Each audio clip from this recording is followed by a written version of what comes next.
We've Galéir Accordia August Thofoil Road. Welcome to Be My Guest with me, Mary Honan, on Lear Media TV, supporting the Samaritans, Limerick and Tipperary, Clare's Wish Foundation in Limerick, and Deal Animal Rescue in West Limerick. And my fabulous, really fabulous guest today is Cormac Ó Sé from the well-known Ó Sé School of Irish Dancing, but Cormac's famous in his own right. Hi, Cormac. Hi, Mary. Lovely to be with you. You're all the way in Minnesota. Yes, yeah. I'm coming up on 20 years here at this point. You wouldn't know, like half my life I've spent here now at this point. So that's kind of a stunning statistic. When I have a 20-year-old kid as well. Wow. Were they all born in America? No, she was born in Dublin. We bought a house in Dublin and settled down the street from mom and dad. And but it was during the time where foot and mouth disease.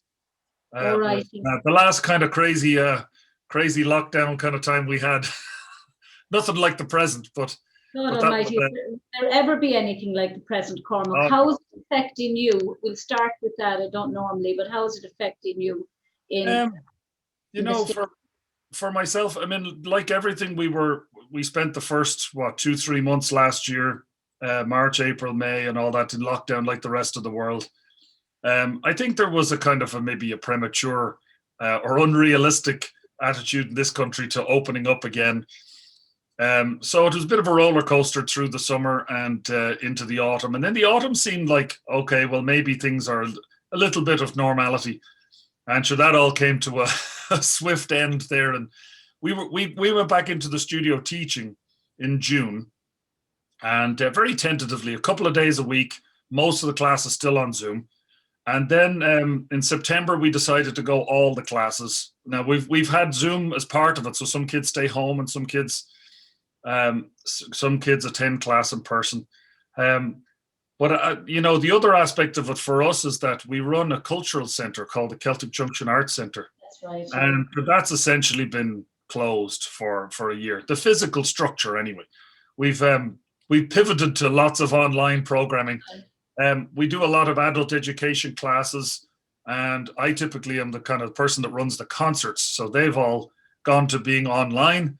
But the education classes have gone brilliantly. They've transitioned to Zoom without a problem.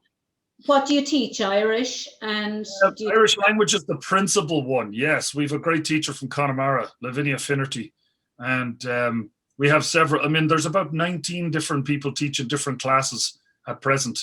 There's over 100 students registered in the spring term now, and they're from all over. A lot of them in the US, but they're from all over. And you teach music as well. That would that translate very well to teaching? Because I'm just thinking of there's usually a pause between. There's often a pause between something that you might play here and something somebody else might play abroad. And I often wonder how some groups get it so right. They can, they're all in different places, but they sound as if they must have the most expensive equipment or something. But you wonder how things are going work out especially when you're all in different places. But they seem to manage. You all seem to manage it. Yeah, there's a variety of different ways people are collaborating. On a live media like this, like Zoom, it's challenging. There is a time delay now, even though it's gotten a lot better. I mean, we're practically having a conversation like we're sitting in the same room. But from a musical point of view, it's difficult to do that kind of where you would play together. It would be quite unusual. Typically, what happens is they'll go around the house. There'll be one person who'll play a set of tunes, and then people would mute themselves but play along. Yeah. And then you've all this kind of video collaboration stuff that's been incredible. So that. One person will record a tune, and then the other people record listening to that, and then make a lovely kind of multi-screen thing. And it's been really amazing to see the collaborations that have come out of it, and I hope that continues. I think people are going to. I was watching a collaboration, I suppose, if you like, with the main singers in Les Mis, They all sang together, particularly the male Jean Valjeans, who all performed, and they did a collaboration, and it was absolutely glorious. It really was, and it was spot on in timing.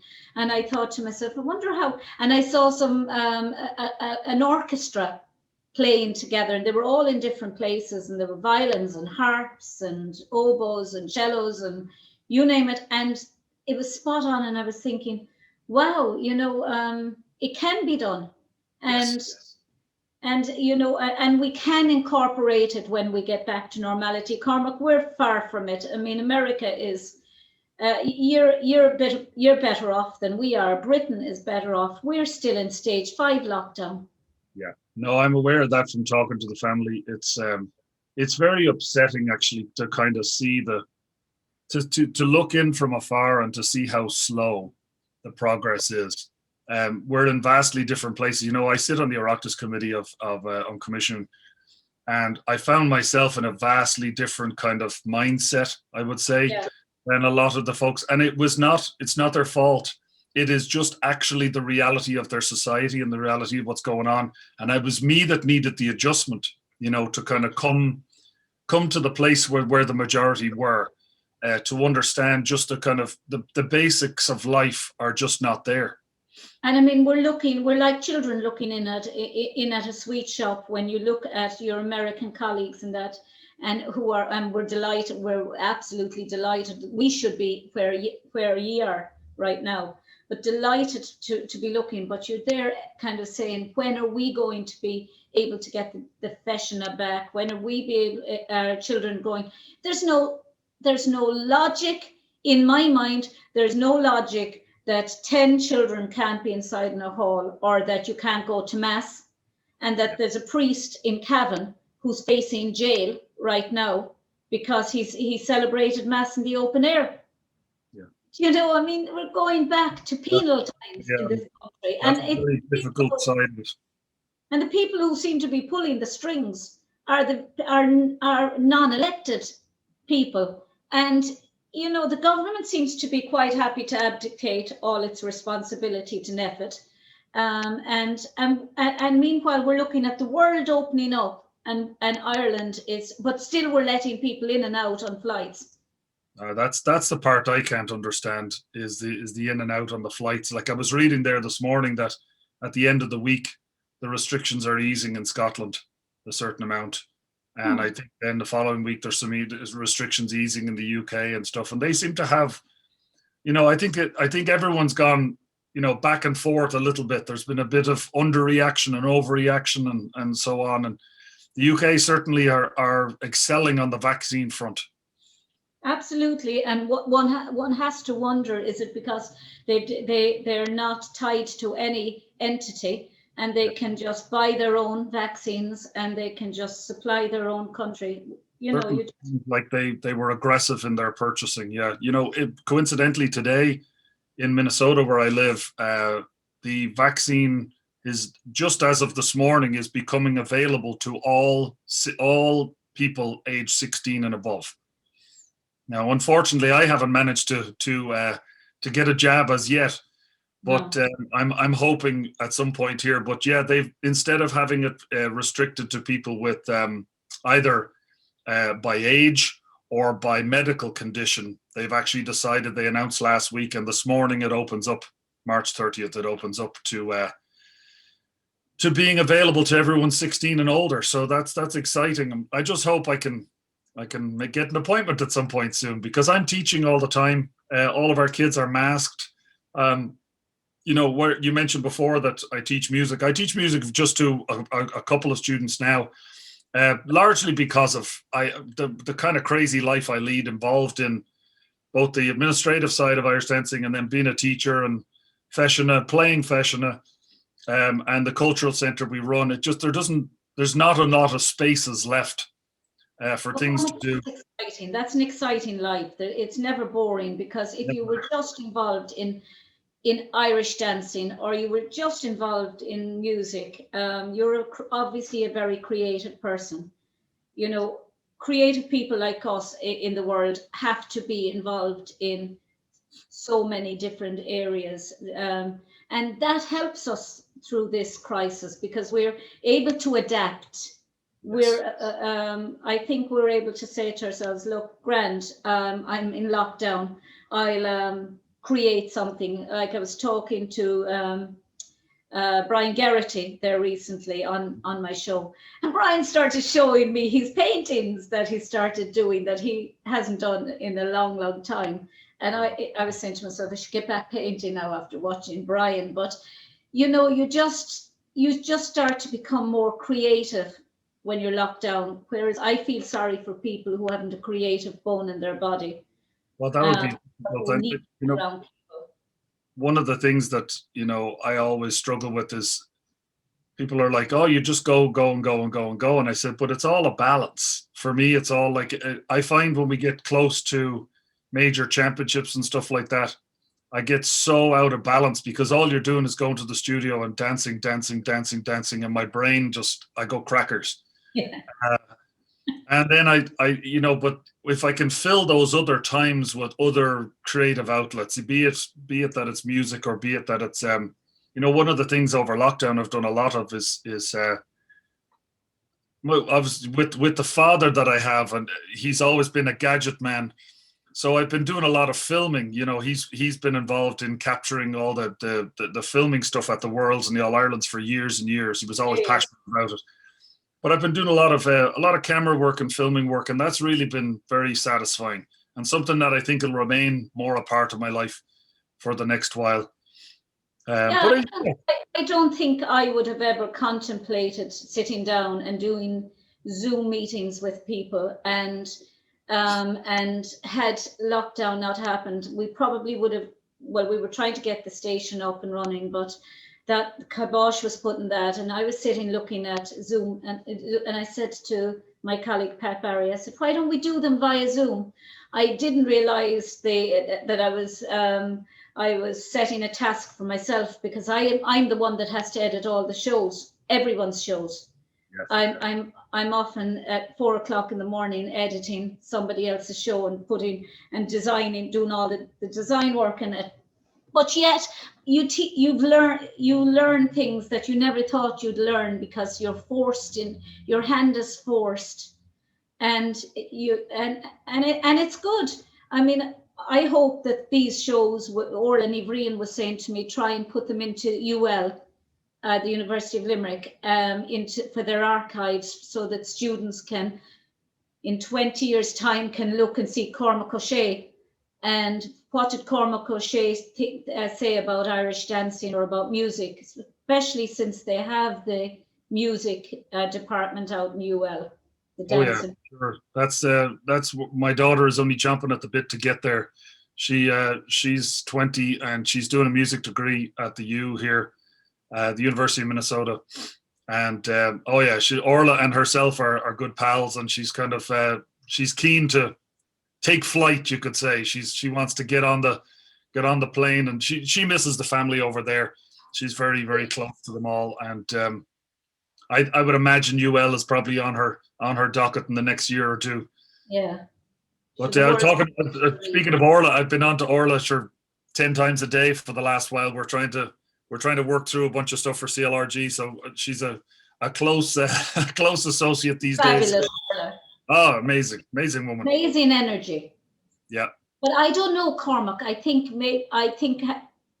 I don't know anybody. I genuinely don't know anybody in Irish dancing who wouldn't have the energy to keep going in situations like this, and to be able to create something, to do something, to keep busy, to find things to do.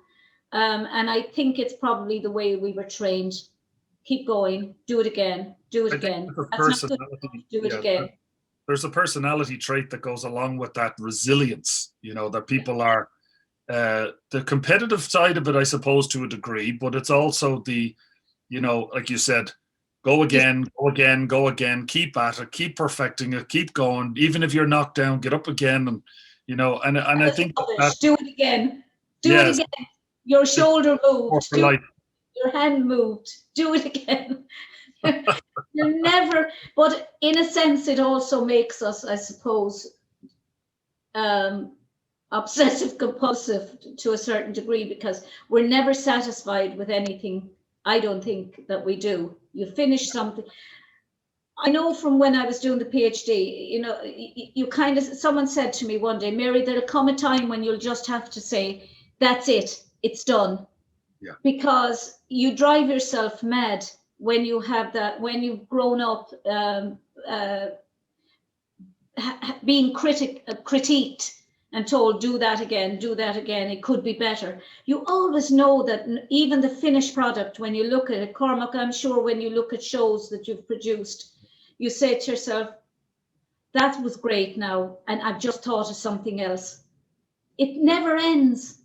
It never ends. And that's part of it, like being able to let go and just say, I've come as far as I can, and now I just need to let it go out into the world, recently had a real strong brush with that recently, because we have an Irish dance show that we've been doing now for 8 years.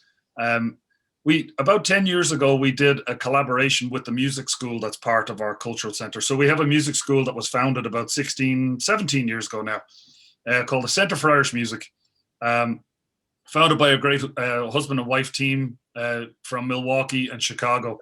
And they've been up in the Twin Cities for 25 plus years. But they founded this wonderful music school, and I'm very, very involved in it. My wife Natalie was involved in the board at the early days.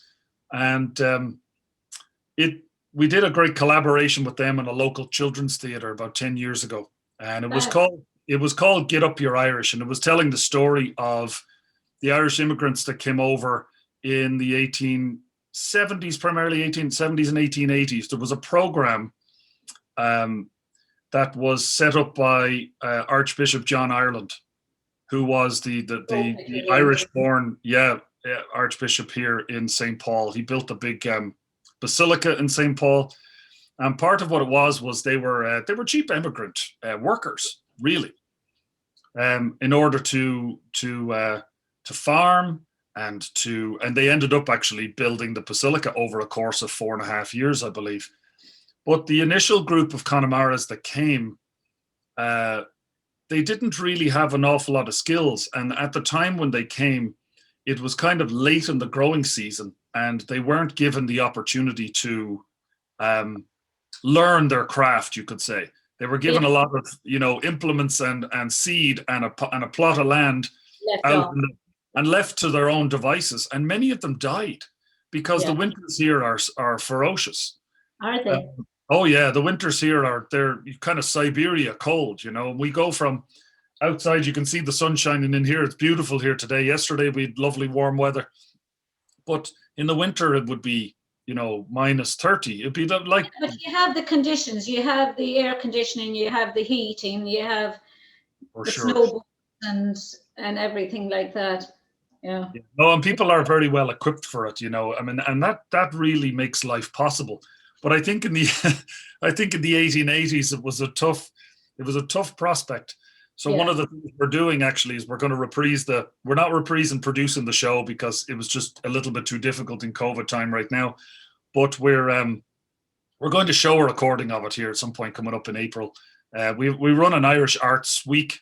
It's actually turned into a fortnight this time because it's a lot of virtual events, and we've over 30 events scheduled, and they're going to be announced tomorrow. Doesn't everything end?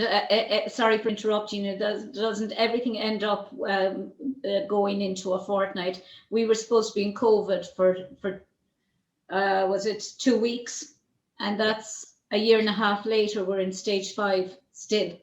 Yeah. So you never know what you're facing. But sorry, you go ahead. No, so the reason I got onto this whole tangent, I have a terrible habit of going off on tangents, but Get Up Your Irish was a show that we did in collaboration with this wonderful children's theatre called Stepping Stone. And then it was one of their most successful shows they ever had, and it was really a largely made for a kid audience. So it needed to be accessible. They brought all the schools groups in, and we did 15 or 16 shows that first time. But they had us back a couple of years later, and they said, that was kind of a fairly heavy topic. And they wanted us to they loved the dancing aspect of it. So they wanted us to put together a dancing show. So that kind of led us on a bit of a journey then. I was reluctant, having been in Riverdance for years, I was reluctant to be going, I don't need to be making a dance show. But lo and behold, here we are 8 years later, and it has grown into, that was a 1 hour children-based kind of, your various different routines and bits of music and a little variety show. But it's grown into a 2-half production that we've been doing now. It was our 9th year in production this year. And we were due to have my wonderful friend Sean O'Brien come down and join us to play. But the lockdown rules changed in Canada about 2 weeks out. Sean's fabulous, isn't he? Oh, he's one of my best friends. He say he was coming on with me, but he hasn't been on Facebook, or it doesn't seem like he's on Facebook since he said, yeah, I'd love to come on. Oh, yeah, you'll get a hold of him. I'll bug him. I'll put the word in his ear. He said, I'd love to come on, Mary. That's lovely. Thank you for asking me. And I've sent a message when. And he isn't on Facebook. He's not on his private messages. Life for Sean he's been very busy. He's a creative fellow too, so he's been very, very busy with a bunch of different things lately. But he was due to come down. Lucky Cormac with all the musicians we have in Irish dancing. Blessed, absolutely blessed. Fabulous. So we actually we erected a video wall at the back of our stage, and because we couldn't have the band together with the dancers together with we had various groups of dancers. So we filmed the show over a course of 3 days. We filmed everything with the band first, and then we put the band on a video wall behind the dancers. And then Sean was actually a video behind us while we recorded the band. So we had a video behind a video behind the video. Yeah, I'll play it actually as part of this. You sent it to me. It's fabulous. You wouldn't even know that you weren't in the same place. We weren't in the same place. I know that was the whole goal behind it. So it was a bit of a creative journey. I've an amazing friend who began as a dad in our dance class and has become so much more. Christo Sween, all his 3 of his kids have danced for us and are still dancing for us. But he's a fabulous video editor and just a great creative guy. And he's been my right hand man in so many of these projects. But that whole integration of getting pre-recorded footage, live band, and then putting all of that behind live dancing and editing the whole thing together it was a great triumph. But the reason I got onto that topic was there comes a point where you have to let it go. And yes. Christo and I sat and edited for 4 days. Cormac, it's like it becomes a baby to you. Everything you do becomes almost like my book was my baby. And I even thought about it, and I thought, at what stage am I going to be able to say that's it and send it off? And it's like everything you do. At what point do you say, that's it? Yeah. Well, I can't do any more with it right now. And then you look at it in hindsight and you think, I could have done this or I could have done that. We did that. So letting that go out into the world was, 2:30 in the morning, the day that you said you'd release it. It was one of those things where we looked at it, Christo and I looked at each other and just said, that's it. We can't do any more. That's another thing that you've just brought up. The importance of being able, and that I think dancers, anyone that's involved, say, in Irish dancing or any of the arts, you tend to learn time management very well because you know that you have a competition on and you have to be ready. And even if you don't feel ready, you have to, as I said in the interview when the Irish Dancing magazine, fake it till you make it. You go up on stage and you could be dying and you could be feeling, even by your standards, unprepared, but you have to put on that show and it has to be done and ready on time, even with your performances. Yeah. Getting things done on time is so important. Yeah, no, there's no substitute for that kind of. It's sort of in a sense like I admire when I see people in TV. Fortunate to have been around it a lot, and when you see people and they're handed some kind of curveball 30 seconds before they go on air, and they just pull it off like no problem. And I've just huge admiration for it because it's very challenging. Yeah. We did a fundraiser pitch there in October for our cultural center, and we had a donor who had pitched to us that he would donate $100,000 to our center. Wow. But his challenge was that we had to raise a matching $100,000 over the course of the year to match it. And really what he was trying to do is not be difficult with us, but he was trying to inspire the community to give sort of in the same way that he had. And it has worked out brilliantly. But we did a 6-hour, I think the word was streamathon is what it was called, where various members like my wife and I and a couple of other staff members of our cultural centre, we were on air in between. We had a lot of pre-recorded segments, but we were on air for 6 hours. And when I tell you, I was absolutely whacked after it. There is nothing like dancing. I mean, people think, and especially, I suppose, going back to your childhood now, Cormac, you came from one of the most established and well-known schools in the country, the Ó Sé School of Dancing in Dublin. Most of the cast, it has to be said, on the original Riverdance performance were from the Ó Sé School of Dancing, quite a lot of them anyway, and on the Eurovision Song Contest, including yourself, and your brother. Now, what was that like growing up to be part of that dynasty of Irish dancing, that you can't get away from it, probably, even if there's no escape from it? Your sister's dancing, your brother is probably he is the most successful world champion in history, in Irish dancing history. He won it 11 times. And and your father and mother are so involved in teaching and judging and running the World Championships, involved in the running of it. There was no escape for any of you, really. No, not at all. I mean, if you wanted it, which I know you didn't. Well, I mean, it was kind of the family business, and it to me, like, I'm the youngest of the three of us. My sister is a world champion, and my brother, obviously, as you said, is too. And for me, I was kind of like I was the escapee that was trying to get. I was involved in lots of things. I took to the music very young as well, and though I danced, I didn't take it that seriously. I mean, I took for granted that, I just qualified for the Worlds, and then you go in and, I'd end up kind of 5th or 6th or 7th or 8th or whatever down the way. Amazing. Yeah, and I mean, they were different times. You would have had to work a lot harder now. I mean, the kids that are getting 5th in the world now they're putting in some level of work that we didn't put in those days. But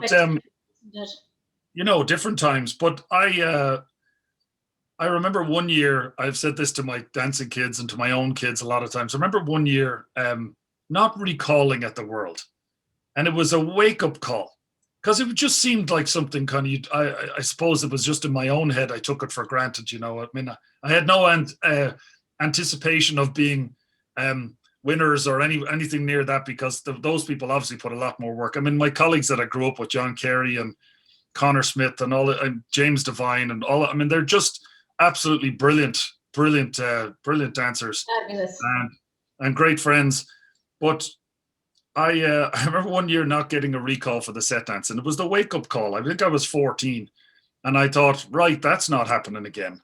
And then it just sort of changed me a little bit, and then very fortunate to be in the right place at the right time when I was 16, when the Eurovision came along, and RTE were in touch. And I mean, really through Ronan McCormack and then Belinda Murphy, who is a Cobsdale teacher. Belinda was the main contact that a lot of it came through. And it was just, it was a dream come true at that time. We had no idea. And nor would you have had an idea. We knew it was something good, but the waking up the next morning and watching it, back on the video, and we were like, God, it's really good. And then you turn on the news, and it was the first thing on the news, and then it did, I was in Dublin when it happened, and my friend was home from Libya. She was, at that stage, she was about 15 years in Libya, and she was married to, they're still married 30 odd years, but 30 years, but we sat down and watched it, and Mohammed was gone off playing snooker, and he came back, and he just came in, and all I remember him saying was, "Oh my God," or "Wow, that's fabulous." We were just glued to the television. She's not a dancer, and never was. But I was just like, it was just breathtaking. It was one of those moments, one of those special moments. I don't think it'll ever be repeated, that particular moment. Everything was right. There was the Tiger economy. We had just won the Eurovision the year before. We were just about to be announced as the winners again that year.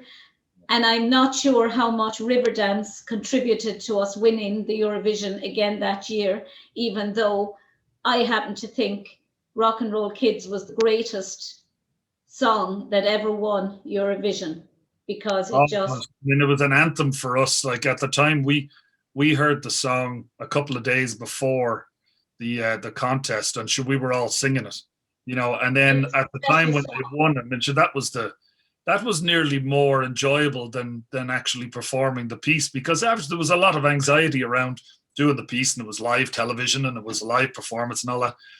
But at the moment then, when we were all backstage and then they won, so Charlie and Paul won, I mean, it was magic. Just, you'll never repeat. And then, of course, you had the magnificent Jerry Ryan, who I used to love listening to. Everything about that show was a one-off. And there'll be other shows that'll be phenomenal, and but it was just a moment in time. Everything worked out. We got our second Eurovision in a row. You performed and brought the house down, and brought the world down, really, with your performance. Made Irish dancing sexy. I mean, we all knew Irish dancing was phenomenal. I was 14 years in Bunratty Castle dancing.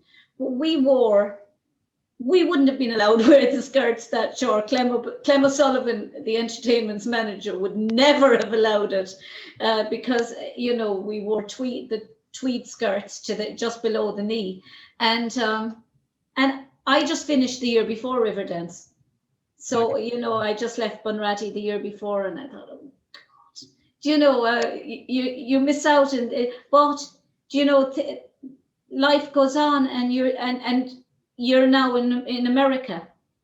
Well, that's it, and it does. Living there. During the 90s, my mom and dad were they used to bring us away on folk dancing trips, off to France, and France was became popular with us in the 80s. But when I was only a toddler, my folks were off in Holland and Sweden and Finland, at various festivals. The first one I got to go on was we got to go to Sweden and Finland in 1985. And sure, I was only an 8-year-old at the time. And I mean, it was just the memories of it are so vivid, and the opportunity that we had to dance at these festivals and to be recognized by the Scandinavians. They saw what I suppose later more of the world got to see in Irish dancing to a degree. But the education you got as well, beyond what other children, your friends who weren't at dancing, didn't get. Because I mean, what other children would be able to go to all these countries, to see all these countries? I certainly wasn't as a child. England was the furthest I got to, because my father was there, and my father's side of the family were there. But your parents were down to do, I remember, I was so jealous. They were down to do the first Israeli fesh, and then I felt guilty when it was cancelled, because I said, that it should never have been cancelled, and it was just going. I could imagine it was just going to be a phenomenal fesh, and I was so disappointed for everyone that it had to be cancelled, because I'd say there was a ferocious amount of work put into it. It would have been just spectacular for. Yeah, I was due to go play music for it, and so it would have been kind of a bit of a family trip, and we ended up with a terrible amount of hassle around it. We had protesters. I know. Show up. We had to shut our website down. We had to close our Facebook accounts and all that. It was a very, very strange, and a lot of it ebbed out of. Unfortunately, a lot of it ebbed out of home. It ebbed out of Northern Ireland. There was a lot of people who have taken up the cause. I suppose with more peaceful times in the north, have taken up the cause of the Palestinians, which rightfully so. But the execution of their But culture should never come into it. The Yes. arts should never come into it. The arts and everything like that are ways of bridging divides and connecting people. And they should never, music and dance and theatre should never be, or sport should never be political. And in any way, you know, I suppose the point I was just making was the travel you got to go on that many of your young friends mightn't have seen through dancing. Did you ever experience the lads in school saying, "Oh, you know," or were you all involved so much in sport as well and music and dance that? More, I suppose I would have been a bit more than my siblings, but yeah, I mean, it was not popular. You know, I was slagged for being a dancer all my life.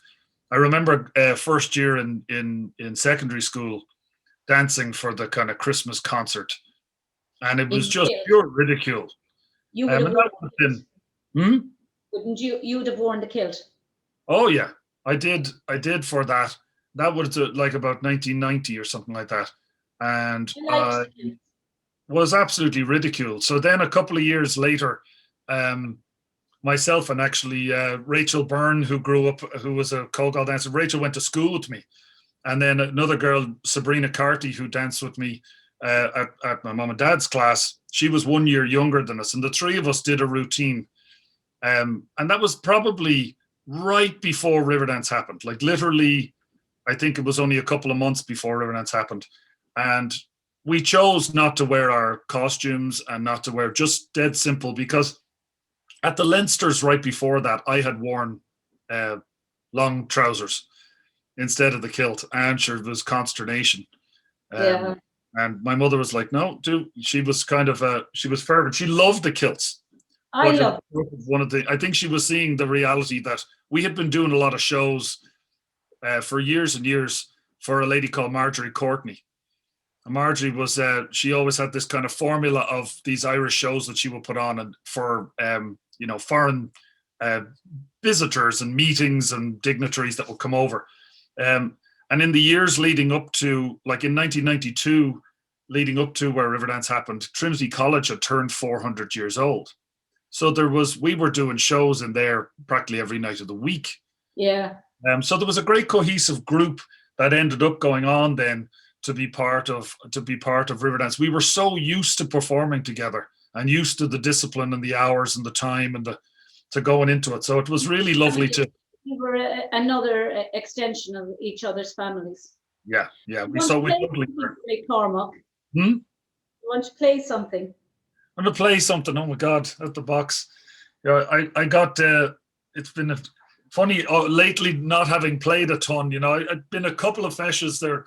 We ran a couple of feshes in town here. We ran one in the autumn, and that was a wake up call. I can tell you, sitting down to play for 8 hours, having not done that same thing for a long time, was a real wake up call.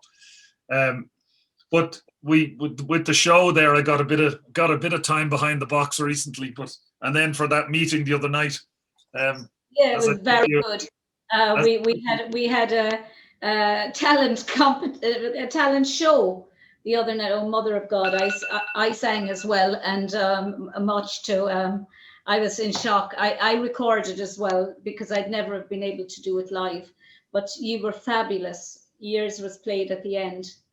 I wonder if we might have been better off with the kids doing it, because the if you saw some of the videos we took beforehand, the laughter of us once we started, and like the girls were playing whistle and flute, and you can't really smile or laugh if you're trying to play the whistle or the flute. It turned out that we made a pact that we wouldn't even look at each other. I tell you, it was nerve-wracking. I sat here and recorded it here in front of a green screen, the Isle of Innisfree. Yeah, and I did it 3 times because I tried to use backing music, and the backing music sounded so tinny, and I thought, no, I'll just sing it like I normally sing it without any music, and it went better. And I said, look, I did what I said, that's it, it's going off. I can't, I can't be doing this. After 4 attempts, I said, that's it. No, that's it. I know, and that's it. You're at a point of diminishing return sometimes. You know, my daughter loves unaccompanied singing. She's fallen in love totally with the Shannon singing, and did at a young age. Like, it kind of captured her before she'd any clue of what it was.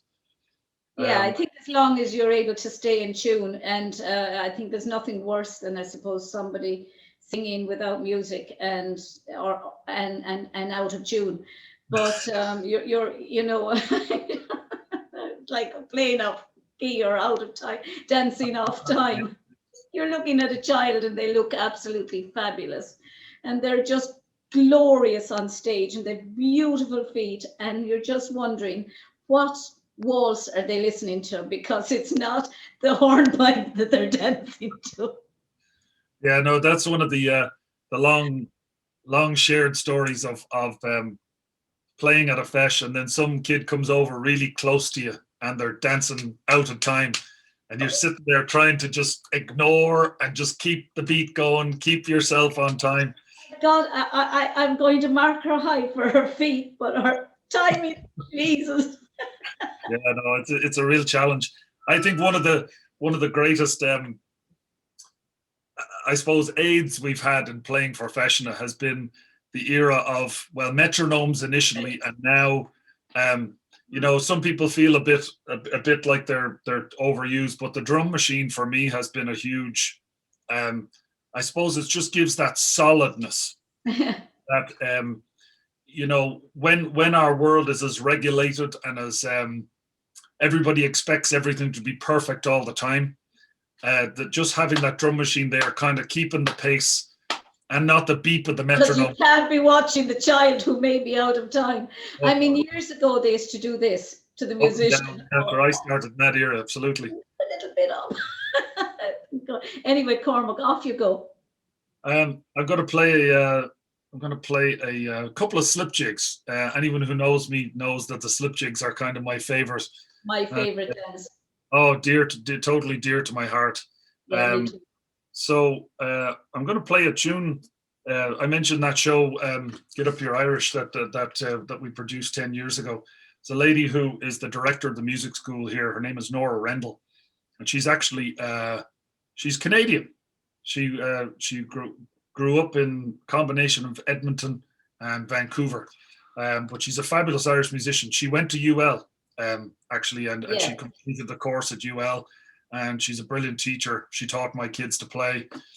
She directs the music school, and she wrote a lovely tune because my daughter was part of that play 10 years ago. She wrote a lovely tune. The lead character, which was fictional but was part of it, was called Breach.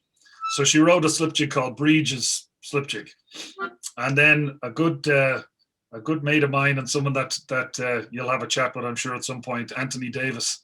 Oh, I love Anthony Davis. Anthony will tell you the story, because I mean, I might as well tell it to you, Cormac, because he told everybody, and I was mortified.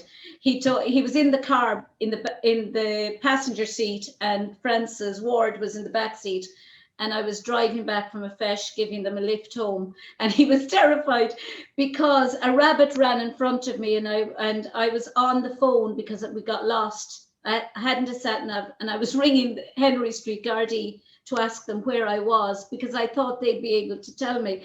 And then I said, "Oh, Jesus, Jesus, Jesus, I think I'm after hitting a rabbit." And the guard said, "Are you driving the car?" And I said, "Of course I am." He taped me, and he played it. He played it to loads of people in America when I was at the fesh. I nearly died because I didn't realize he was taping me. Oh, Jesus, that's hilarious. I haven't heard that one, but I'll be picking this. Jesus, I've hit a rabbit. Well, Anton wrote a lovely, well, he's written lots and lots of beautiful tunes. In our show, I play a couple of his tunes, but I thought I'd play another one. It's called Cobsdale. And I think Cobsdale might be a location in Birmingham. I'm not too sure. It might be somewhere near where he lives. I must ask him more detail on it, but it's a gorgeous slipjig that I often play. So here comes Breach's Slipjig and Cobsdale. Jeez, I haven't played the box. All right.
That's beautiful, Cormac.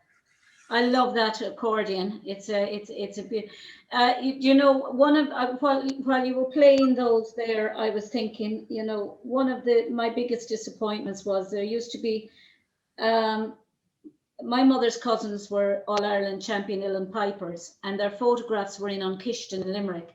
And we used to dance there, and there was an elderly man, Con Foley. He used to play the violin, and he apparently loved me doing the slipjig, and he wrote a slipjig for me. He wrote a hornpipe for Marion McCarthy, who went to O'Rourke's, and she was older than me, and he wrote a slipjig for me. He met my mother in town one day, and I was in Spain on holidays, and he said, I've written a slipjig for Mary, and I'll get it to her. But he died in the meantime, and his wife gave away all his music, and I never got the slipjig. And I just, it's one thing I would have loved to have had, just to have it, because he was a wonderful violinist, Con Foley. He was very famous in Limerick, and he used to play in Kishton all the time. Beautiful musician. That was beautiful, Cormac. Oh, thank you. Yeah, these are slipjig and hornpipe are the two dances I love. I love them. It's sort of they've got this. I know it's part of, I think, the rhythm of how they go. I mean, I love playing reels and jigs as well. And, oh yeah, but it's the elegance of the slipjig, and the it's not as fast, and it's just more elegant, I think, and it's. I kind of wish in our competitive circle that the slipjig would slow down a little bit. Actually, I feel like the disparity between the reel and the slipjig could be. I think it could be enhanced if we actually just slow down our slipjig a little bit. It's a conversation I've had with a lot of different people over time. Might be a project I'll work on. See, can I convince some people to consider it? But I feel like I think what particular bugbear with me, I don't know if you feel the same, as when you see a beautiful dancer coming out, and clearly they're beautiful. You can't criticize their dancing, but other than they're doing steps that are reels masquerading as slipjigs, they're doing flicks and clicks and spins and twists. When in your heart you're saying to yourself, a slipjig is completely different. It's elegant, it's graceful, there's lots of movement, it's uncluttered, and it's slower. And you're there and you're saying, I wouldn't, but then you know that they're only doing what they're taught in the choreography, but they're beautiful, but and there's that kind of tug within you to say, well, you know, they're beautiful and they're lovely, but that's not a slip jig, or that's not a hornpipe, that's a jig masquerading as a hornpipe.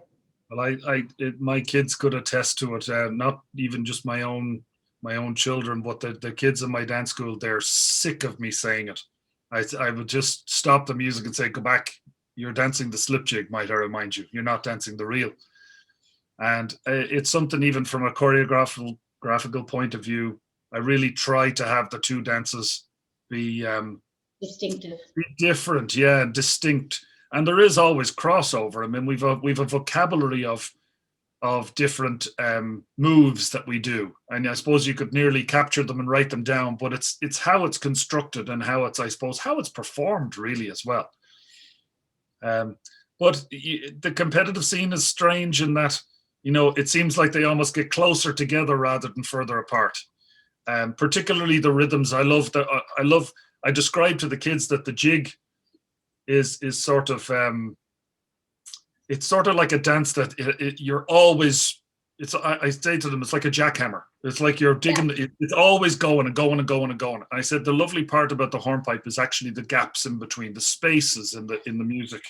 But Tony Tyrrell actually said to me, Lord rest him, Tony, you know Tony, he was Mandy, he had taught Mandy Hannigan. She won her 4 worlds with Tony. Absolutely. And Tony always said to me, what he likes is to see a set dance looking like a set dance. And I can think of back when I was looking at the likes of Eugene O'Brien and my own cousins, Brendan and Adrian Gavin, or Danny Armstrong, and that, when they were old, and you look at them as a younger dancer, and you'd see them doing the Kilkenny races, and you'd see the horse movement, or the downfall of Paris, and you'd see or Bonaparte, and you'd see the retreating movement. You're telling a story with your feet. You're telling a story with movement, and when you see a set now, and sometimes, and you see it, and it's crowded with walking, toe steps, and it's crowded with spins and clicks, and you're saying to yourself, where is the down time in it? Where is the light and shade? And that's what I like to see. I like to see a story being told. I like to see. What's the point in having different names for set dances if the performance doesn't reflect the music, tell the story?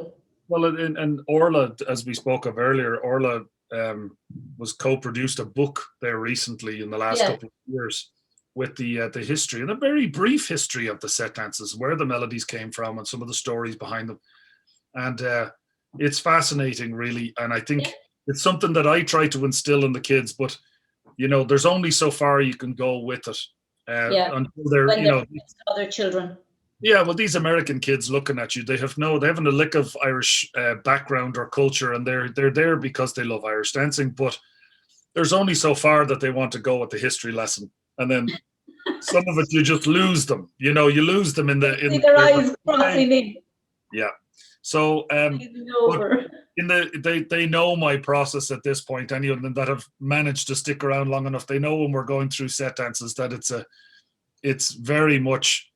I think some of them get it now, and some of the ones that have stuck are like I have a young lad, Evan, who's been dancing for me now for about 11 years, and he's in his 20s, and he really gets it from the point of view now of the construction of it. He's like, no, I said, if you're interested in making up something, I said, take the music and listen to it 20 times. And that's what he does. He just puts the music on and he listens to it. And I said, what are you inspired to do from listening to that music? I said, it's not just random steps. Don't be taking your jig and sticking it into the middle of the set dance. And he kind of gets the process of it now. I know we all did it, I suppose, when we were doing our TCRG exam. You were there thinking, okay, I'll pick, you had so many jig time and so many hornpipes, and you were saying, well, they're only going to give me 2 and 2. So I put the 2 together. But you didn't fit a jig with a hornpipe. You fitted, you chose 4 hornpipe sets or whatever that actually were all the same length of time, or that you could maybe just add in something for 2 bars at the end. At the end, yeah. You were sweating then in case you got the two sets that you were only, that it was the same one that you practiced. But yeah, it was. But how do you think that, is there anything in dancing that you would change in competition that you would change? I know with me, Cormac, it would be, I'd be put more emphasis on, and I've said it, on outside advertising, getting in outside marketeers to set advertisers, posters up, adverts on the TV, adverts on radio, and get people in off the street to watch shows. Yes. Or to watch fashion. There's going to be some. I know I've been very involved during the COVID time here in the International Work Group, which was set up by CLRG to kind of look at stuff like that. And we've been mired in all kinds of, because there's so many, how many topics can you handle at once? Online feshes became a really big part of that, of the brief. And now I know that there's a big look towards how to have Irish dancing emerge from this pandemic, and how do we actually fill our classes and introduce people to what Irish dancing is and what has us all captivated by it. I think the marketing side of it is there's huge opportunity and there's necessity. I think it's not going to, every kind of pursuit that people do, you know, I always thought like we all turned into tennis players when Wimbledon was on, you know, every Tom, Dick, every racket that was in every house came out in the middle of June. I nicknamed Yvonne Goolagong because I used to be out the minute Wimbledon would start, and I was out in the street. And, and then when the World Cup was on, or when soccer was on, or when Gaelic was, you know, all had the things that we did, but that was exposure. You know, it was on the telly, and it was out there. I think one of the great advances that has come. I was involved in streaming.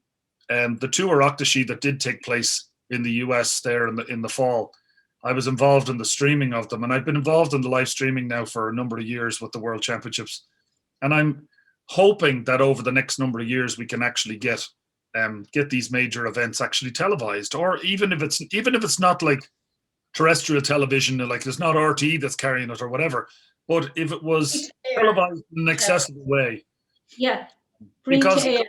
And, you know, I mean, I just can't understand it, because we're always going to just remain fabulous to ourselves, to the people who are actually, who take the opportunity to walk into a class and start learning to dance. But to the average person walking along the street who sees a poster up and thinks river dance, I can go in and watch that competition now for whatever, $20 for the day. And it cuts down the prices, and probably in the long run would do away with the fee for teachers and parents, or for parents and that. But I just think we're doing it a injustice by not promoting it. And I mean, you can go to an opera, you can walk by and you can see an opera advertised, or you can see something advertised on the paper, and you can say, I'll go to see that. But you can't, nobody knows there's a World Championships on in the waterfront, or in City West, or in wherever. Yeah, I think part of what it is that we're emerging from this time where, you know, ourselves, I mean, I'm a teacher and I'm a commission member, and I'm involved in those decisions, but I think there's been years of kind of protecting the choreographical side of it and thinking that we had something that was, you know, unique and special. And we do, but that doesn't mean that someone else doesn't deserve to see it or couldn't replicate it. I think we're doing our dancers a disservice by thinking that it's all about the material or it's all about the choreography. It's really so much about the execution. So much with you, Cormac. I do, because like children can go to a fashion, see someone's choreography, and like that, they've picked it up. They don't need to worry about videoing it or photographing it. And I mean, if somebody copies some of it, imitation is the best form of flattery. They're not going to copy exactly the same, but they're going to go away and take pieces of your choreography and somebody else's. That's what makes us better. And I think these not just not mine interviews or anything like that, but the fact that we're now seeing people doing hornpipe steps or everyone is showing their hornpipe step, or you have Jimmy Smith showing traditional sets and things like that, that we're learning from and we're realizing we can learn from each other, that okay, competition is competition, but surely he can learn from her and take a bit of this and a bit of that. Doesn't mean he's going to do it as well as she, or she's going to do it as well as her, but what's wrong with us learning from each other?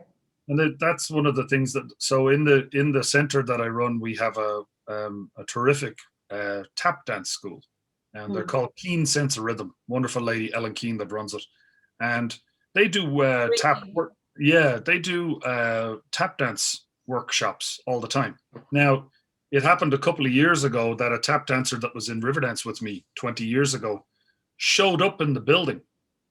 I hadn't seen him in 20 years, and all of a sudden he was here. He has a school that he teaches on the West Coast, and he was here sharing his knowledge and sharing his talent with her school. The tap dance schools in the Twin Cities here, they all work together. They work together. They teach in each other's classes. They workshop for each other. And this is the part of collaboration I think that we're missing. We seem to have this impression that what I have is unique and I shouldn't share it with anybody. Unless but that's how we learned. The first teachers the first masters went from village to village teaching. I mean, when I was growing up, you could go into anyone's hall and sit down and have a chat with them. Or you'd see other teachers coming in to O'Rourke's, and just chatting. There was all this collegiality. I think that's, what do you think of the association rule? Do you think basically that? It's a gigantic, having been involved in the administrative side, it's a gigantic pain in the arse, really, to be honest. Minefield, I'd say. But that's the thing is, there was a relaxation of it there a couple of years ago, and I welcome it. And I think it was hard for people to get used to the concept that it exists. Clearly, if you were to have a relative of yours sit down and judge a competition, that's a conflict of interest. But the extension of how that has gone from, friendships to relationships to marriage to it becomes very complicated. But unfortunately, it's a societal issue, I think, in lots of ways, that we've become very litigious and we've become very obsessed with the perception of fairness rather than actual fairness. Yeah. I do understand the commission. I do understand the commission are trying to create this, if you like, perception of fairness. They're trying to show that we're doing something and we're trying to create a level playing field. But at the end of the day, Cormac, I keep on saying it comes down to one's personal integrity. I could judge I could judge a competition in the morning, and I know in my heart and soul it could be my best friend's child, and they would get what they deserved. Yes. One way or the other. They could end up last, or they could end up, but it's down to your person. At the end of the day, that's all you have is your personal integrity. I don't know whether I'm not sure whether it's working. And Gary Healy brought the subject up to me, and he was right in a lot of respects. I have to say, him as a lawyer, he said he can be associated with the bar of this bar and that bar and that law association and this law association. And he can't understand, he said, why you can't be part of, say, you can't have dancers and you can't say, well, they'd never win anything in commission. I'd put them in for COGOL or CRN or WIDA or whatever. And you should be able to, he says, that it's infringing on people's business. But then I can understand as well the efforts to try and make everything look fair. And yeah, I think one of the sad parts is, if you look back at our history, to have had, what would you say, the split in the late 60s Yeah. and different organizations go on different tracks. Sadly, I suppose the good side is that the merits and the goals of each organization are pretty much the same. Very They're much. there about promoting Irish dancing, and they want to have productive environment for kids and adults. I mean, what I'm loving at the moment is the fact that there's a lot of what would you say, revised thinking from Yeah. people who professed for years to that dancing was about children and was about them learning. And then when you were an adult, you really had no business competing. And now I think they're really seeing that adult dancers all over the world are very, very serious and very, very keen and interested and Yeah, great ambassadors for Irish dancing. I think we're on the same wavelength, Cormac, in all of it, because I really think dancers give up too soon. Yeah. I don't see. As a sports person, your late 20s is considered your peak.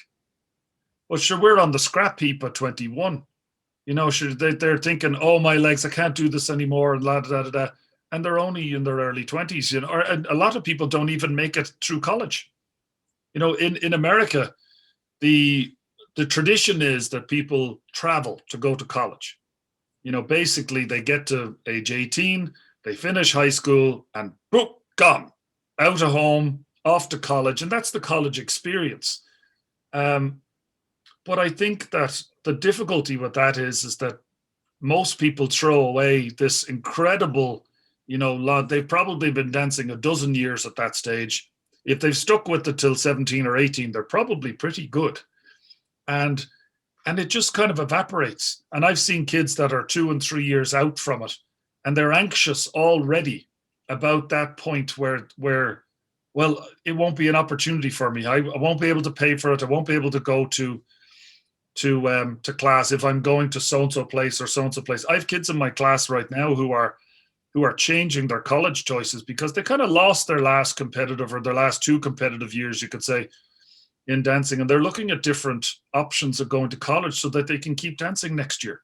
They haven't kind of rounded that, the arc of their dancing career. And to be thinking of wrapping something up at 18 is just madness, isn't it? But it's a system we've created, and I think it's something that we have to address. It's not just society's fault. It's the way that we expect people to maintain this level of athleticism, but we don't allow them to our systems of moving from school to school are punitive, and our systems of, allowing dancers to dance in college and all that kind of thing is very difficult.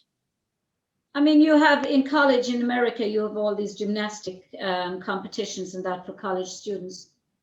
There's no reason why there couldn't be competitions for college students, Irish dancing competitions that would encourage college students to be part of it and beyond. I mean, you see in Europe the older dancers and that, and it's admirable that people would want to stay fit and continue the tradition. I mean, it's the most ageist thing in the world to tell somebody that just because you've reached a certain age, that's it, you can't do it anymore. Yeah, no, we really need to have a long, hard think about our competitive structure. And I think, change is hard. And because it is what it is, it's hard to explain to people that, well, we've made it that way and we can change it. These norms that exist, they all went out the window last year. All the norms that you have to have this. And then even I look at the CLRG meeting, there's never been a CLRG meeting held online. In January of 2020, we did a test of a conferencing system, did a demonstration that I was involved with Barb Blakey, who was a PRO for, and we demonstrated that ourselves, and then Anne Hall as well, Maureen's daughter Anne, who we could be up in our room, or we could be in the room and participate in the meeting and all that kind of thing. And sure, that was only 2 months before the whole world changed, and now everything's happening online without a problem. Yeah. So sometimes the changes just takes that little bit of push. And I'm hoping that what I said about the maybe it's not television, but it's the live streaming of the Irish dance competitions. I think is something that's around to stay. We have, but we have to. We actually, but we have to push. It has to be pushed more. It has to be more media driven. Yes. I think, especially the World Championships. I don't think parents can afford the fees that it's costing to stay in hotels, and I just think that and children, by extension, really good dancers are losing out and being able to compete when they qualify because they can't afford the fees. And one way I think of saving all of that would be to just open it up and allow people to walk in off the street and say, here's my 20 euros for the day. I'd like to come and watch the competitions. Then they might have a grandchild or a child or a sister that might want to go to dancing because of it. And the schools start to build up because of that. I don't see us doing any advertising. No, there's certainly a lot of room for growth in it. I think one of the things we've wrestled with, too comfortable in our own little bubble. We all know anyone that comes to dancing, that's it. You're in dancing. We all know it's fabulous. But the average person walking up in Minnesota doesn't know anything. But if you put posters up and you advertise it on the TV or on local radio or whatever, and I'm hoping, I suppose, that these shows get to people who aren't Irish dancers, and that after COVID, schools start to build up around the world, because they've got to people who would never in a million years have had an opportunity to know anything about Irish dancing. Yeah, I know here in the States, there's a very, very deliberate and concerted effort that's being mounted at the moment by the IDTANA, which is the teachers' organization, to actively and financially promote Irish dancing around North America in a big way, in a way that's never been tackled before. And I know that from conversations I've had with the International Work Group and with members of CLRG, there has to be a similar tact, and there will be. I know over these coming months there will be an aggressive effort to spread the word. It's something very special that we have, and I think we have to be more generous with it and less restrictive about how that art form is disseminated or distributed to people. So I look forward to a time where it's going to be more accessible for the public. I think being on the Oireachtas Committee, one of the things we wrestled with is our World Championship became an absolutely massive event, but massive from the point of view of the demand for more dancers and more teams and more everything to be part of it. And that was from the public. But the challenge with that is, where do you stage it then? You're running into a situation where the event practically couldn't happen. Yeah, it practically couldn't happen in Ireland, with the exception of a couple of very, very particular venues. It was almost impossible to run the event in Ireland because of the size of it. So I think we have to work on ways to be judicious about, Flaceol na Héireann, when you qualify for that, it's the top one or the top two that go into that. And then your competition is made up of 20 to 27, maybe, of the best musicians from around the world. And that's how it takes place. And it's really about the music. It doesn't matter what way. You've got to be hard-nosed about it and make the qualifying rounds more difficult to qualify if it's to get bigger and bigger. They're all discussions that we were very actively part of during the months leading up to COVID. We had World Championships planned out to 2024, and then we were looking at how does this world of Irish dancing cope with the demand and cope with the numbers that are expected for those following 5 or 6 years as you plan and look into it. Now, COVID has really, I think it has broadened everyone's appetite for change. And I really hope now that I could see it. You could see that people were keen to respond to the changes in our world. And I mean, in a practical sense, we've lost a lot of Irish dancers around the world. Yeah. When you hear people talk about their schools, it's devastating. It's devastating, the number of losses. I know in my own school, it really has been very difficult. I look forward to the psychological effect as well of people not being able to get to their with their friends, and the effect of actually physically dancing on their systems. Yeah. You know, the benefits of being able to physically dance. Yeah, and the bit of solo dancing that people are able to do now. But I mean, I know I have a school that the kids just live for doing teams. They love it. And that's been completely off the table. So I'm hoping that this autumn it'll be possible to actually train some teams again. But I don't know how that's going to look. You know, I think you get out of the habit of it, and it'll be interesting to see how that whole thing is rebirthed, and how much people are willing to commit to it, and how much time, because it becomes something. If your child becomes involved in it at age 7 or 8, and it just becomes the thing you do. Because you just sign up for the Oireachtas, and you sign up for the Nationals, you sign up for the World. It's a family thing. Yes. But it'll be interesting to see socially how those decisions play out over this next year or two. But I do hope and look forward to a big resurgence of Irish dance. I can't imagine the devastation in Ireland in particular, because just the not being able to teach and not being able to gather, it's horrific. And I suppose that's what I started off these shows by interviewing. Michael Dillon was the first person I interviewed, and then David Gainey, and people started to enjoy them. And then the more people were saying, you know, we're in lockdown and we're bored stiff and things like that, and we can't get to competitions, the more I thought, well, you know, at least the shows are giving people something to connect with their friends and their family involved in dancing. We all look on each other, I suppose, you know, as a family unit, in the sense that you know everybody, no matter where they are in the world. And you may not have sat down and had a talk with them at a competition, or even had a cup of coffee with them or a drink with them, but you know them because we're a small world at the end of it, the world of Irish dancing.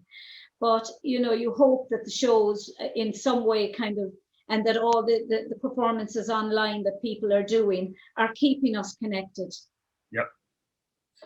I mean, Cormac, what I'm looking forward to now personally as well is in the US, the Irish music in the US is incredibly strong, as well as the dancing. You know, the music scene for traditional musicians touring the US is absolutely devastated. I mean, a lot of people would have made their livelihood coming out. And Culture Ireland, you know, are fantastic at supporting supporting these groups coming out, and lots of other different funding structures. We've been very fortunate that the Department of Foreign Affairs, through the Immigrant Support Programme, have supported us through this year, and we apply to them a couple of times a year. So those types of support mechanisms are just invaluable. What they're doing to try and kind of spread the Irish diaspora around the world. And in Leo, there last year or the year before, it was the year before now, declared that they really wanted to double the Irish footprint around the world and spread the Irish language and so on and so forth. So we're all doing our bit on that front, but it's going to take some real creative thinking and a lot of dedicated effort over this time.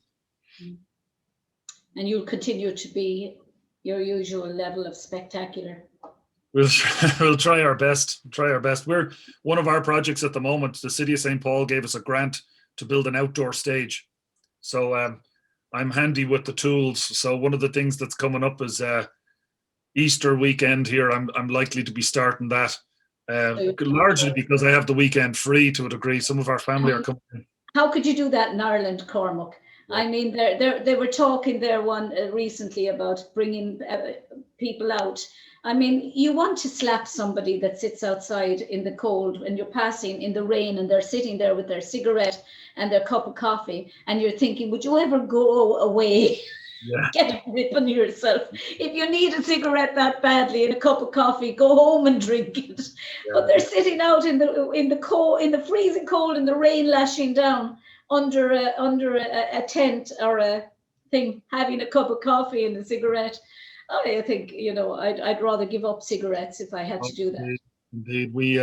We're planning to do a like I say, we got a bit of grant money from the city of St. Paul to help us, build a deck basically that's attached to our building. We've a big mural on the side of the building, a 60-foot tall mural that we commissioned about 4 years ago. So it's a lovely backdrop, and we put a stage out there last September, and we had about 750 people over the weekend. We had to do it all in stages. We had to bring them in at 75 people at a go, and then on the Saturday night we had 150 people at a local band that play Irish music. They're called the Wild Colonial Boys. And we did put a concert on. It was great. And that kind of got everybody thinking and saying, oh, yeah, we could do this on an ongoing basis. So we're planning to do that. And we're going to put kind of shades and a waterproof cover over the stage and stuff, because we get crazy. Next year's World Championships could be outdoors. Yeah. Well, I mean, they're the kinds of things that creative suggestions that need to be said. I mean, one of the things I was trying to purport was that why does it all need to take place in one venue? We have all this technology, and we can't travel across the world, but could we have it in multiple venues and have people watch? But it takes time. Change takes time, and we'll see as we go forward what's possible. But I think that the technology is here to stay, and people have become very adept. We're having a conversation here now, and that wasn't something that people would have been comfortable to do. Yeah. But now we figured it out that it's actually it's very personable, and it's very very real. Yeah. Doesn't substitute being in the same room with someone or sharing that cup of coffee or a meal with them. And I look forward to all those opportunities. Or shake hands with them, or but I mean, if we can imagine that the screen is a kitchen table, and we're just talking across the kitchen table. That's what I try to imagine anyway. I was involved in a corporate event that we basically at the cultural center. I was kind of trying to find any kind of business that we could keep ourselves busy with, and we ended up doing it's like a corporate sales meeting kind of thing, and we filmed it and streamed it and all this kind of stuff with a couple of friends of mine that are in the business. And we found this incredible application that was kind of like Zoom, but it was like you went into Zoom rooms, but you didn't. You went into a room that kind of looked like you were in a bar or in someone's kitchen or something like that. You could set it up to look like different things, but you actually felt like you were in this room, and the people were sitting across from you. The way that it was set up was incredible. And what it was, this was a corporate company, but what they wanted to do was break people up into groups of 4 to 6 people to actually sit and chat like they would if they were going to have a card game or if they were going to go have dinner together. All those relationships that happen when you travel for business. You travel and you sit down, you get to know the people, and then you care about them that bit more, and you want to do work with them. So it was ultimately it has a financial goal behind it. But I found it fascinating because we were letting people in and out of these rooms and looking at it, and I was like, wow, this is incredible. I've never used the service since because I think it's quite costly because it's aimed at this corporate world where you can put more. I have to, and I knew you'd say that. The name is escaping me at the moment. I'll find it out and I'll send it to you, Mary. But I was fascinated at it. I just thought, what an incredible piece of thinking. Well, I'm here at a waterfall. Yep. Shall we? I'm in my little hole down in the basement where I play music. Well, Cormac, it was fabulous having you on. Would you play us and play us out? Oh my God, what'll I do? Go on, play something to play us out. But it was fabulous having you on, and I actually asked Dara a few months ago, last year, and something happened at the time. She was to come on, and she said she'd come on again with me, and so I'm looking forward to having Dara on. Now I can call her out and say, "Come on, sister. I got there first. Time to get on now. It should be great conversation to have with her. Dara would be a little bit shy, but once you get her talking, she's incredible. I miss her so much. That's the hardest part. Is even my wife and Dara's husband Mungo are literally they're kindred spirits. They're the best of friends, and they were friends before we were items or dating or anything like that. They had met each other, and they were kind of latched onto each other at that stage. And then as we all kind of found our partners in the show and so on, that's the part that's so difficult, is even apart from missing my father, which is huge. Oh, yeah. He's such a gentleman. Oh yeah, I mean, I miss him so much. I've been so close to him, and it's hard. It's hard to be away. He sent me a message there last week, and I hadn't talked to him in a week or so, and I think I was texting him the night before, and all of a sudden because I'm asking him, any chance of a vaccine or any chance of a vaccine, and I was out driving, and a text popped up on my phone. He said, "Would you believe I got the jab today?" And I spontaneously started to cry. I had no idea that it was something that was such a weight on me. I wasn't consciously aware of it. Yeah. But the relief of just hearing that, because he had cancer treatment about 10 years ago, or a little more than 10 years ago. And he's amazing though, isn't he? You know, when you think he's still a young man at heart, you know, he's still ambitious to do things, but his immune system is terrible, Mary. Any cold that's going that he gets. So I mean, COVID I think it'd be bad for him. It'd be very bad for him. He's a bad heart. He's had a lot of technology has kept him alive, you say, these last number of years. So he's in great spirits and great form, but he's bored, and he's absolutely dying. Like, he's one of those people. He wants to travel. He wants to be out. He wants to be with us. He wants to go to competitions. He's interested to live. Yeah, and at the moment, none of us are living here, Cormac.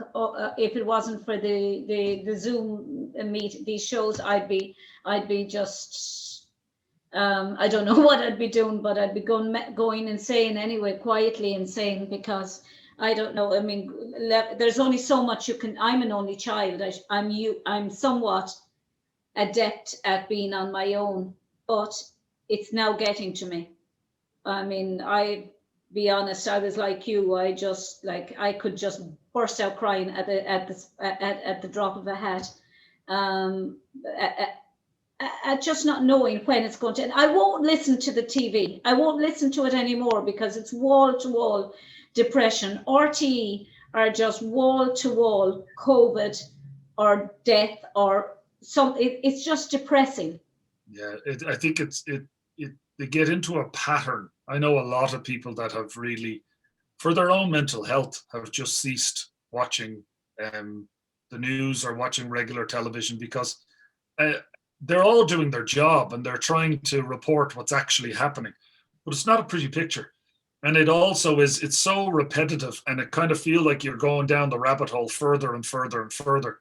And in the end, and you're really getting an alternate view on it. It's all one direction. And if you know, Cormac, if you went to a doctor, God forbid, and he gave you a diagnosis of something, you'd go to it for a second opinion. Yeah. You'd be mad not to. But we're not getting that second opinion. We're just hearing it's just one way. And now they're starting to bring in the second opinions, the alternate voices. But it's a year and a half down the line. Why didn't they do that at the start? Yeah. It's just never ending. But anyhow, it's been an absolute. I really hope that things at home open up soon, and I hope that I think, you know, there's a lot of fear and people get scared of it, and then this feels very much like an overreaction.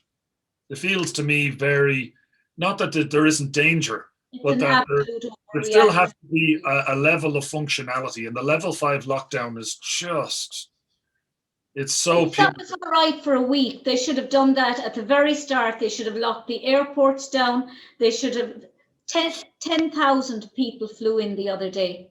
Yeah. And the country is in lockdown. They brought people, 2,500 people or something, or no, 1,500 people from Mexico the other a couple of weeks ago into work in a meat factory in Cork, and the rest of the country not allowed to go past 5 kilometers. Yeah, no, it doesn't make sense. And they weren't even tested. Do you know, it's just insane. People have to work. Yep. They have to get back. We have to. I think the mental health of people is being ignored because of COVID, the potential that somebody might become sick. 99.9% of the population won't be sick. Oh, that's for sure.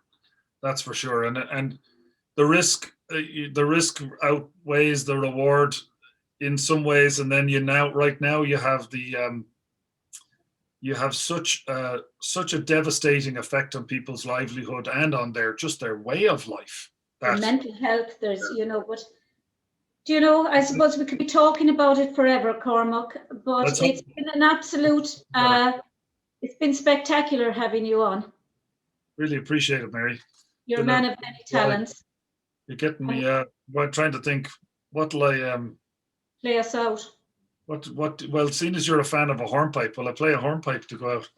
Shindera leis an Clár, that's the end of the show for today. Until next time, Lepun of Day, Bawallam to Galer, Chiacona Sonas agus Gra, agus Gadeshik Salon, and Cormac Ó Sé from Dublin, now in Minnesota, is going to play us out with a lovely hornpipe, or a series of hornpipes. I play a tune now from a guy called Martin O'Connor. Gorgeous box player and a man who, I think it was his birthday yesterday, I saw. So happy birthday to Martin. We'll play lovely players. All right. Wow.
Bye, Cormac. Bye-bye, Mary.